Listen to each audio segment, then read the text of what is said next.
ఓవైపు పాపకు అనారోగ్యం, మరోవైపు ఆమెకు చికిత్స అందించలేని దీనస్థితి కారణంగా భార్యాభర్తల మధ్య గొడవలు జరుగుతున్నాయి. దీంతో మనస్తాపానికి గురైన ఆ తల్లి కఠిన నిర్ణయం తీసుకుంది.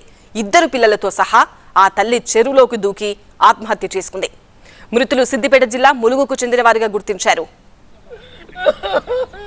ఇదే అంశంపై మరింత సమాచారం టీవీ9 ప్రతినిధి శ్రీధర్ అందిస్తారు.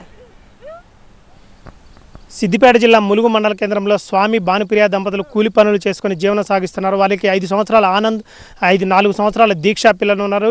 దీక్షకు పుట్టినప్పటి నుంచి కూడా క్యాన్సర్ సోకడంతో ఆ పిల్లని వైద్యం చేయించడం కూడా ఖర్చులకి కూడా డబ్బులు లేకపోవడం, ఇంట్లో కూడా గడవని పరిస్థితి ఉండడంతో నిన్న ఉదయం పూట చిన్న గొడవ జరగడం, ఇంట్లో భార్యాభర్తలకి ఆ తీవ్ర మనస్తాపం చెందిన భానుప్రియ షామీర్పేటలోని ఇదే చెరువులో నిన్న 2 పిల్లలతో సహా దూకి ఆత్మహత్య చేసుకుంది. నిన్న సాయంత్రం దాదాపు 5 గంటల సమయంలో ఆత్మహత్య చేసుకుంది.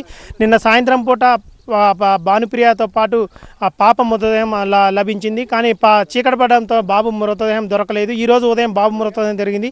అది నిన్న సాయంత్రం పూట కూడా చేపలు పట్టే వాళ్ళు ఆ పాపను తల్లి మృతదేహాన్ని వెలికి తీశారు. చిన్న గొడవ వల్ల మనస్తాపానికి గురైన భానుప్రియ ఆత్మహత్య చేసుకుందని కుటుంబ సభ్యులు అంటున్నారు. కెమెరా పర్సన్ సురేష్తో శ్రీధర్, టీవీ9 హైదరాబాద్.